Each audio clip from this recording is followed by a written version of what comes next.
Agradecimentos. Promoção TV Gazeta.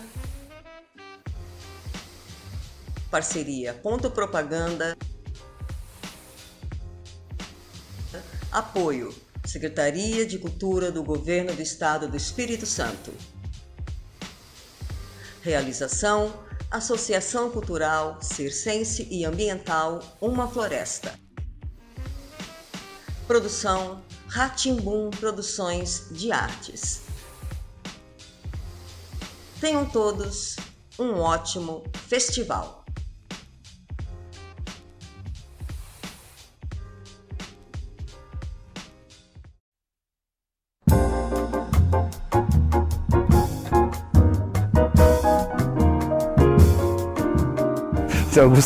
Se Augusto Loureiro sem o teatro não seria ninguém. E o teatro sem Augusto Loureiro seria tudo que ele é hoje. A verdade é essa. E eu sem o teatro não vou ser ninguém. Não tem nada, não tem jeito de ser.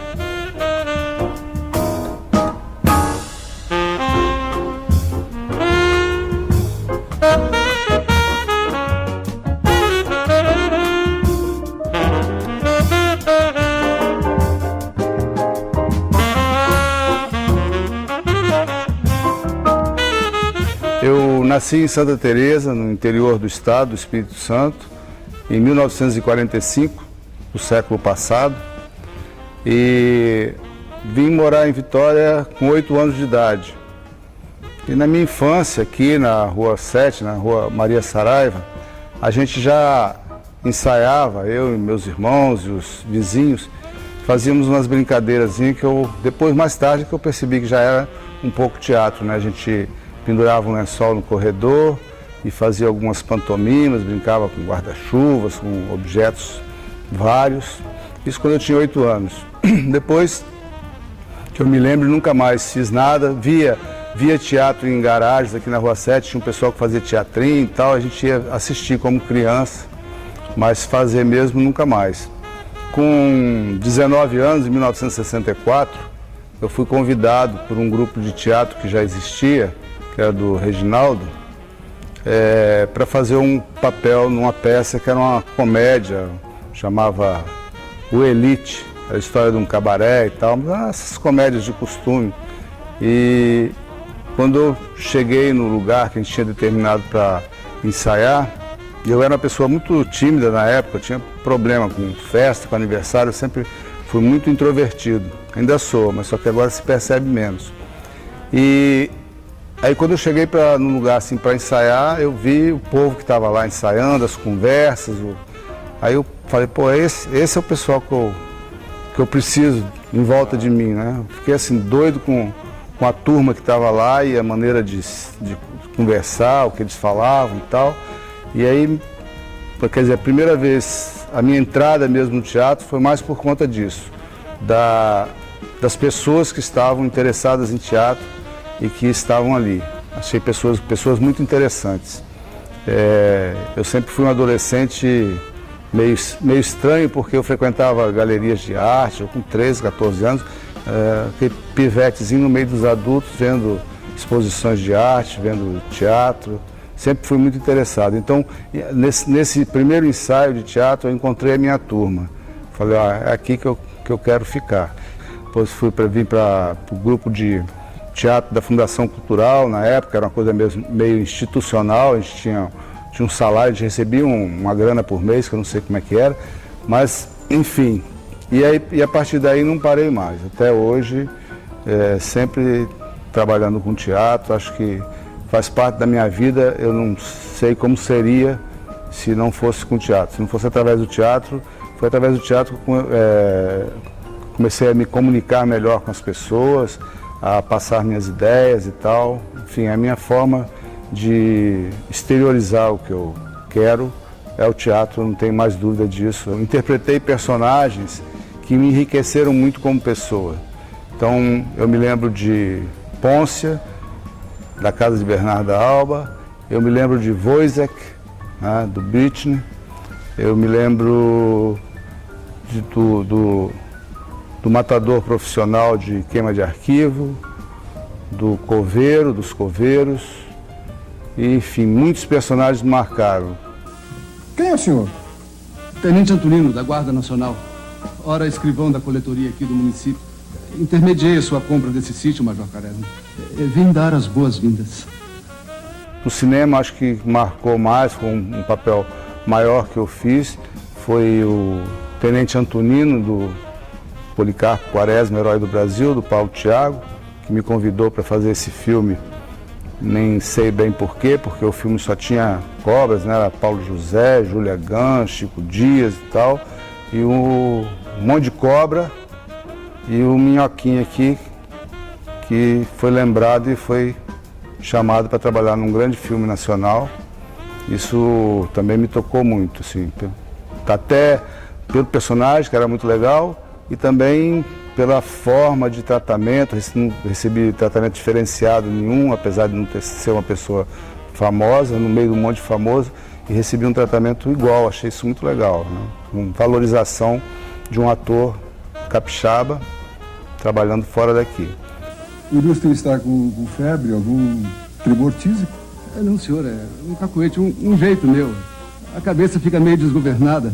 Nada de sério, senhor. Uma experiência muito legal que a gente teve foi com os cegos, que a gente trabalhou um texto do Gilderode. Foi muito fantástico a experiência, porque a gente, nos ensaios, a gente nem combinou muito, né? A gente foi procurando o cego e, de repente, nós 4 estávamos fazendo cegos completamente diferentes. Cada um, de uma maneira, achou a sua maneira de interpretar um cego. Isso foi muito legal. O Figurante Invisível também foi uma experiência fantástica, com Edinardo fazendo o papel principal, que é um pouco a história da vida dele, né? E a gente se emocionava muito. Me lembro que no início ele levou o texto para a gente ler, era só eu e ele lendo o texto, e de vez em quando a gente começava a chorar porque falava de coisas que a gente tinha passado, 2 atores velhos, né? E com experiências mais ou menos parecidas em relação à repressão, à ditadura. E aí foi uma experiência muito legal também. Os personagens destas peças estão todos vivos lá dentro. Parece aquela multidão que vai invadir o castelo do mar. Estão todos escondidos atrás das folhas. Na hora que apagam a luz para dormir e rompe uma algazarra, gritos, gemidos, gargalhadas, ruídos de armas, vem todos em cima de mim. Eu fiz vários filmes, curtas-metragens e longas também locais.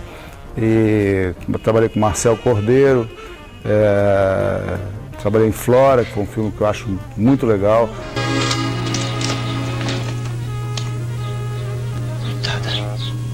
É doida. Todo dia ela vem à estação esperar o marido. Não se conforma de ter sido abandonada. Gustavo Moraes, que eu trabalhei com ele na Histórias Reais, baseado em histórias reais. Também é um filme muito legal. E Gassanã com Tadeu, a gente teve uma participação nesse filme. Guarda que o doutorzinho está chegando aí. Mas é muito jovem. Vai ser difícil enfrentar os Miller. Bom, eu acho muito bom trabalhar. Eu gosto muito de cinema, acho legal pra caramba. Dá pra gente trabalhar, desenvolver personagens de uma maneira muito legal. Tem um tempo, né? A gente tem um tempo de maturação do personagem, eu acho fantástico. E eu curto muito o que eu faço. A diferença que eu percebo de cinema para teatro é essa, que no teatro você tem mais tempo para ensaiar. No teatro, cada vez que você apresenta é um ensaio, porque você está se preparando para a próxima apresentação, o público é diferente, tem uma energia e nada está terminado, né? Você está em evolução sempre, da primeira apresentação numa peça até a última, você está sempre... Eu me lembro de Bernarda Alba, eu falava, pô, que incrível, né? Quando você pega um texto bom, um texto do Garcia Lorca, por exemplo, cada vez que eu apresentava, eu sentia novas emoções, novas sensações e queria ir mais para frente. Então o teatro tem essa coisa que é fascinante, né? O cinema não tem. O cinema você fez, está ali, acabou. Aí, por exemplo, vendo Policarpo Quaresma há pouco tempo atrás, eu falei, pô, por que eu não fiz do outro jeito? Eu tinha um jeito melhor para fazer. Não tem jeito, está lá, é daquele jeito mesmo, acabou. né? No teatro não, no teatro você vai ter um exercício, porque o teatro é isso, né? O teatro é um exercício da condição humana. Eu acho que o pessoal fala assim, teatro vai acabar nunca, porque é o único local em que o homem se depara com o homem para tratar de coisas humanas, né? E numa troca evolutiva. Não tem nada acabado, não tem nada pronto. Ele está ali fazendo experiência como cobaia humano. Então o teatro é muito especial. Não vereis tão bela formosura, cruzada pelos olhos dos mortais, como essa virgem. Virgem, que horror! Se Augusto Loureiro sem o teatro não seria ninguém. E o teatro sem Augusto Loureiro seria tudo que ele é hoje. A verdade é essa. E eu sem o teatro não vou ser ninguém. Não tem nada, não tem jeito de ser.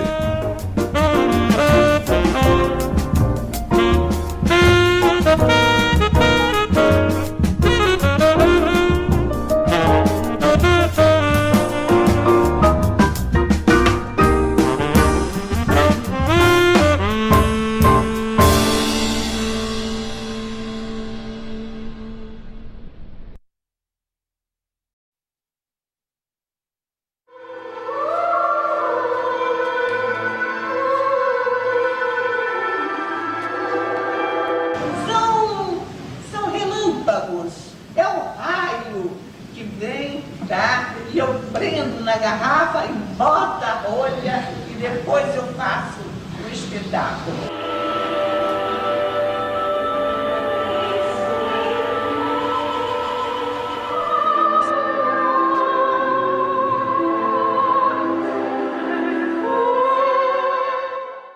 Maria Lúcia nasceu em Vitória em 1945 e estudou no Colégio Americano, onde ela, lógico, com toda a sua graciosidade, ela foi chamada para ser baliza, não é isso? Baliza das paradas e apresentação e aqueles showzinhos de escola. Então aquilo ali, eu acredito que aquilo ali foi o ponto de partida para ela ter definido que ela gostaria de ser bailarina. Que Maria Lúcia sempre fazia uma coisa um pouco assim, exortando, como que solicitando, como que impelindo, como que levando as plateias a pensarem um pouco mais, usando temas ousados, usando temas, o tema de Medéia foi um tema muito ousado, ficou plasticamente muito bonito.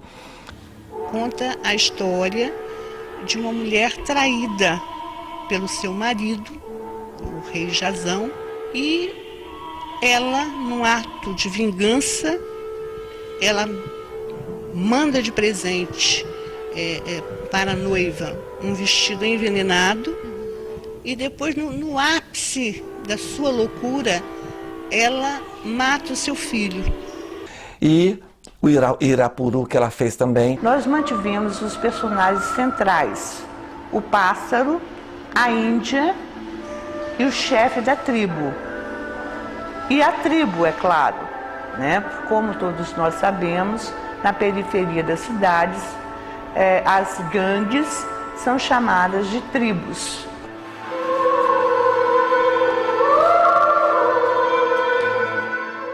E ela fez o mito de Ulisses, não é isso? O mito de Ulisses, uma coisa muito interessante, em que a personagem que esperava o retorno de Ulisses, na verdade era feito por 3 pessoas e no final, Ulisses chega e é devorado, não é isso? Chega e é devorado.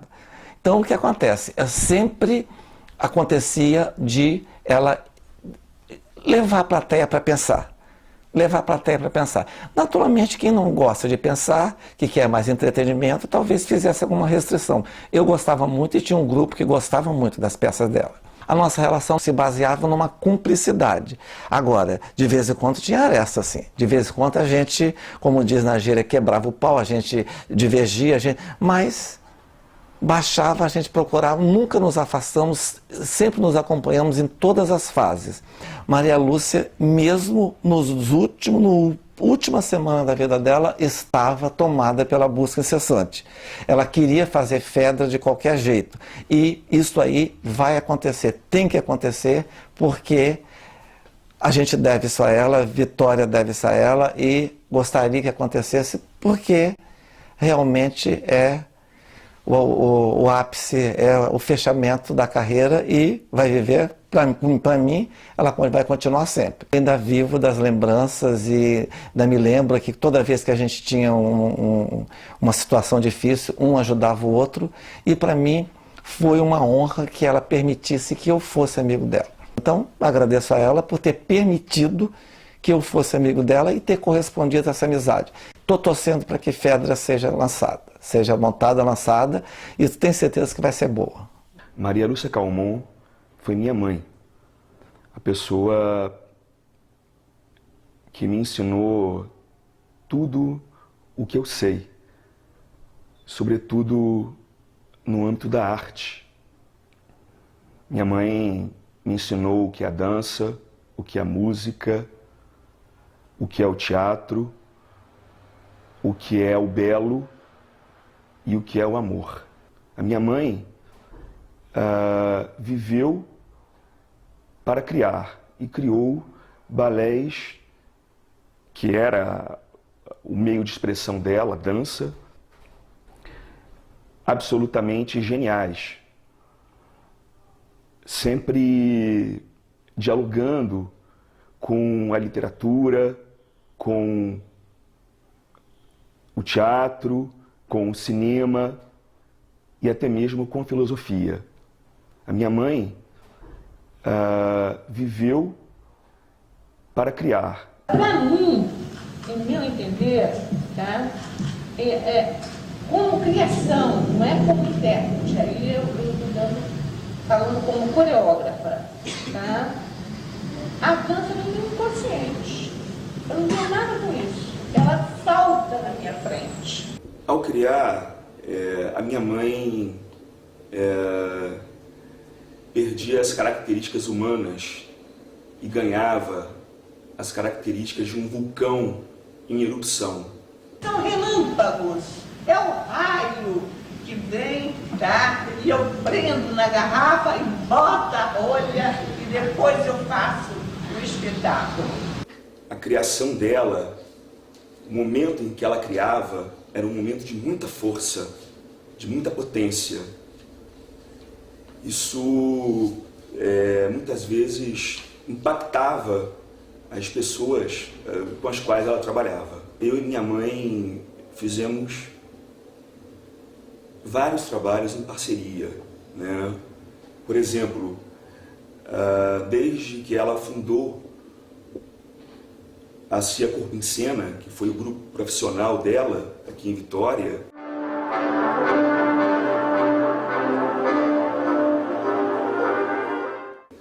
eu fiz todas as trilhas sonoras desses balés. O Jean Calmon, na sonoplastia, com a música de Villa-Lobos, que, como nós sabemos, é reconhecido no mundo inteiro.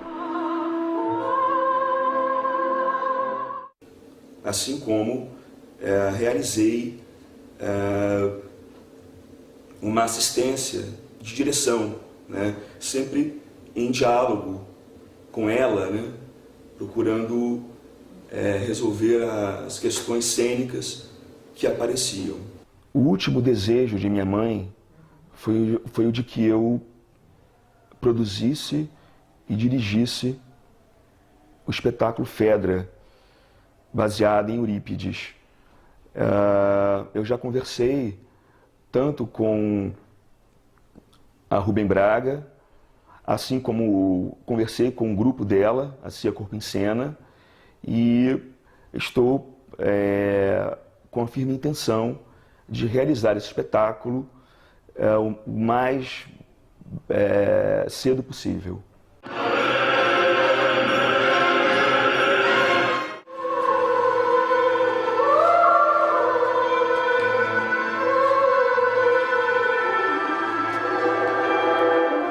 O trabalho que Maria Lúcia fazia em dança fazia referência, na história da dança, ao período da dança-teatro que começou na Alemanha nos anos 20. O trabalho dela tinha muito a ver com o trabalho do Kurt Jooss, que é um coreógrafo que foi mestre da Pina Bausch. E a Maria Lúcia ela gostava muito de trabalhar com dramaturgia universal. Então, ela não era uma pessoa de dança que de repente inventava fazer solo a dois, ou Estudo em Azul, esses nomes, essas coisas subjetivas, né, que se dão à dança. Ela não, ela buscava na literatura, na dramaturgia, os temas dos trabalhos dela. Então isso já é uma riqueza além do próprio movimento. E a referência estética da movimentação diz respeito a esse período da história do teatro e da dança, onde, saindo de uma base clássica, né, de um preparo físico voltado para a dança clássica, os bailarinos começam a interpretar outros personagens e o gestual também é um gestual mais dramático, mais expressivo. Então havia já uma preocupação com o gesto, não só com o movimento de dança, né, de técnica de dança.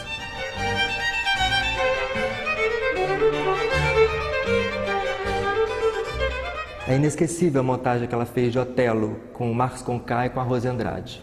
Maria Lúcia, a primeira vez que eu a vi, eu tinha medo.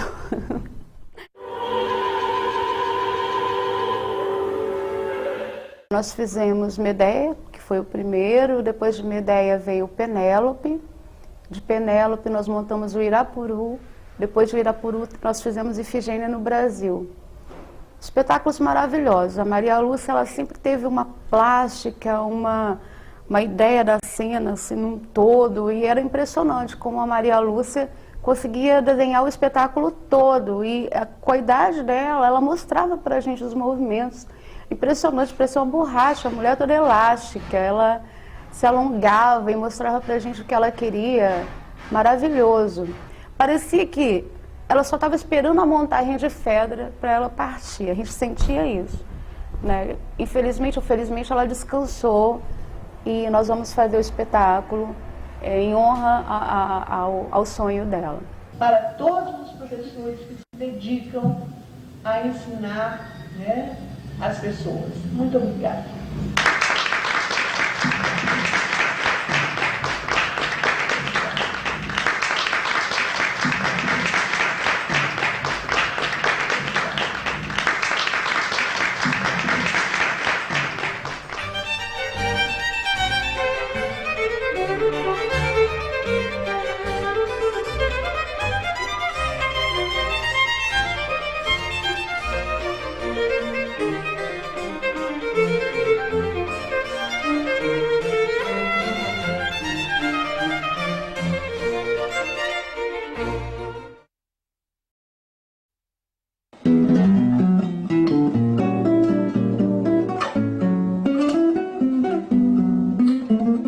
O teatro para mim é quase que uma necessidade fisiológica.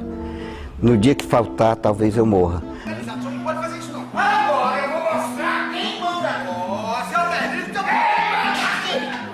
Já vim de uma família estragada, porque como filho adotivo, eles me tinham como filho biológico e me queriam bem, e era filho único e eu não ficava só.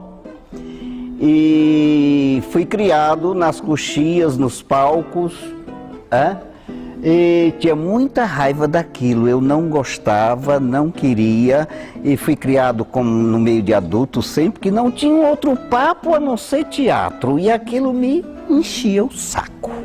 E eu lembro que a primeira vez que isso marcou bem, porque eu fiz outras coisas, eu comecei com figuração, e a primeira figuração que eu fiz, eu não lembro o título da peça, mas era uma peça que tinha um pastorzinho de ovelhas, e as ovelhas ficavam pintadas no telão, e eu de costa para o público pastoreando aquelas ovelhas que não existiam. Aquilo era uma bronca que eu tinha sem tamanho. Eu fiz todas as profissões infantis da época, isto na Europa, né, na Alemanha. Eu fiz esse pastorzinho, mais de uma vez outros pastores, fiz engraxate, que era uma profissão de criança naquela época, jornaleiro. Jornaleiro eu fiz numa peça que eu gostei muito da peça, foi a primeira peça que me tocou. Eu lembro do título da peça, mas não sei quem é o autor. Era O Crime da Noite de 16 de janeiro, que eu entrava pela plateia gritando esse jornal do crime, né? E eu saía de um espetáculo e entrava no outro e não recebia nada, né?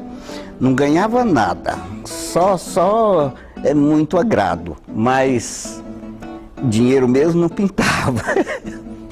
Eu lembro que quando, pós-guerra, já um pessoal já construindo teatro, reformando cidade, um diretor muito jovem e muito louco me convida para fazer Hamlet. Eu estava com 16 anos e era justamente a idade que Shakespeare pedia para o príncipe da Dinamarca, né? Segundo alguns historiadores, dizem que eu fui o primeiro a fazer o Hamlet com a idade que o autor pedia. E o elenco era todo de ariano, era todo mundo muito branco, só eu que tinha essa cor. E quando perguntavam para o diretor por que você escolheu um príncipe que não é ariano, e ele falava que a rainha foi estrupada por um soldado africano. E o pessoal levava na graça, e eu sei que eu fiz o tal Hamlet, bem na íntegra da coisa na época, e fui prêmio Revelação. Aí eu achei que eu estava no caminho certo, e foi a primeira vez que eu tinha saído da Barra da Saia de mamãe, né? Então eu achei de assumir aquilo. E se ator shakespeariano na época era um deus, era uma coisa sagrada, ator shakespeariano. Então eu queria estudar Shakespeare. Cheguei em 54 em São Paulo, era o ano do 4º centenário da cidade de São Paulo. Foi um ano de festa e de muito teatro. Eu assisti muitas companhias estrangeiras sem sair de São Paulo, porque o ano inteiro teve companhia estrangeira no Municipal de São Paulo. Fiquei ainda no TBC ganhando sem trabalhar, porque eu não dominava o idioma, né? Eu achava que a minha língua pátria era germânica e o português estava difícil de entrar. Então tive que fazer aula com Dona Maria José de Carvalho no TBC, na IAD, Escola de Arte Dramática de São Paulo.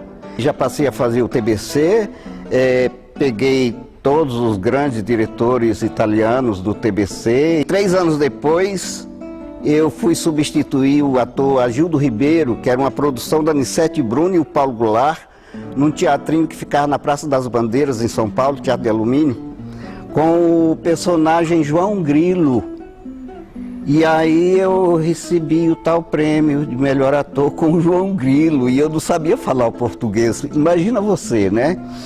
Aí tudo mudou para mim. Tinha um grupo que eu me dediquei de corpo e alma, que era o grupo do Teatro Experimental do Negro, direção do Abdias do Nascimento no Rio, e em São Paulo era Geraldo Campos de Oliveira. Depois veio a fase do Augusto Boal, Boal estudando nos Estados Unidos, ele mandava peça para o Teatro Experimental do Negro de São Paulo, né? Então fiz várias peças do Boal, fiz Arena, fiz Oficina, fiz um grupo... O último grupo que eu fiz foi o Grupo Engenho, que eu não sei se esse grupo ainda existe em São Paulo. Foi no ano de 90, justamente pelo Grupo Engenho, nós montamos em uma espécie de cooperativa. Luiz Carlos Moreira é o diretor que fez esse espetáculo. A gente estava lançando Dário Fó no Brasil com a peça Nós, os Avessos. Na semana seguinte, na terça-feira, o Collor de Mello tranca o dinheiro do povo e aí nós entramos em parafuso. Eram 17 atores em cena, né? E eu tenho um filho que morava aqui, casou e veio morar aqui logo de cara, né? E esse menino estava lá pela primeira vez que ele voltava a São Paulo, justamente para assistir o espetáculo. E ficou lá com os irmãos, com a família... e viu o meu estado e aí me convenceu, vim conhecer o Espírito Santo. Não queria fazer teatro, pela primeira vez eu estava de mal com o teatro. Eu cheguei no hotel, peguei o jornal, tinha um espetáculo capixaba na Academia de Letras de Vila Velha, que o hotel ficava quase que em frente, né? Aí eu fui conferir o Teatro Capixaba, né? Cheguei lá, não conhecia ninguém, cheguei procurando o diretor e falei, eu sou de teatro, quero conhecer minha tribo aqui, e me receberam muito bem. Foi bonito demais. Desculpem, porque esses caras, sem me conhecerem, me produziram para o primeiro espetáculo que eu fiz aqui. E eu, um ilustre desconhecido, recebi o prêmio de melhor ator do ano. E daí não parei mais. O teatro para mim é quase que uma necessidade fisiológica. No dia que faltar, talvez eu morra. Estou com 78 anos, espero fazer até os 80. Eu acho que dá para mim fazer até os 80 anos, dá para mim fazer, e eu tenho peças para isso. Do Sala de Gala, que foi esse meu primeiro espetáculo aqui, eu fui para o grupo Canela Verde, que era o grupo do Eliasar Pessoa e Colete Dantas, e lá nós fundamos uma escola em Vila Velha. O meu segundo trabalho aqui foi O Inoportuno, de Harold Pinter, com direção de Ari Roas, Eliasar Pessoa e Márcio Martins. Depois fiz o Pedido de Casamento, direção de Paulo de Paula. Depois fiz o Suicidado, direção do Bob de Paula. Depois, e do filho, o texto era do filho da Maria Alice, do Jean Calmon. Depois fiz o Quixotinada, direção de Eliasar. Depois fiz Mama Minha Nona, direção do senhor José Augusto Loureiro. Em 2004 nós fizemos Os Coveiros do Bosco Brasil, sob a direção, começou com Angélica Barreto, que tinha me dirigido no Galileu, mas depois desistimos da Angélica e pedimos a colaboração da Maria Alice Quintela e saímos dos Coveiros para fazer Os Cegos, foi direção de Margarete Galvão. Saímos dos Cegos para fazer O Figurante Invisível, que foi direção da Thelma Schmidt. E o próximo trabalho será Terra Prometida, do Samir Yazbek, que é também um autor jovem que eu conheci, adolescente, não era de teatro, sou muito chegada aos irmãos dele, né? E de repente esse menino agora virou moda em São Paulo, está com um espaço cultural lá e é dramaturgo premiado e nos mandou Terra Prometida e a gente vai encarar, eu e o Zé Augusto Loureiro, sob a direção do Fernando Dinho. Cinema, o primeiro que eu fiz aqui foi a Praça Costa Pereira. Depois eu fiz participação também nesse documentário do violinista Maurício de Oliveira. E fiz A Virada. Fiz o que mais? Não sei. O último foi Encantador, um longa-metragem que pela primeira vez estou fazendo participei de um longa-metragem aqui no Espírito Santo. Chama-se Ondas da Vida, direção do Zé Muleta, uma produção carioca que foi filmado em Regência, onde eu tive a honra de fazer o Seu Miúdo, um personagem histórico de Regência que eu adorei o Seu Miúdo. Foi gratificante. Chama-se Ondas da Vida, não percam. É um filme que trata da vida do surfista e eu estou surfando horrores.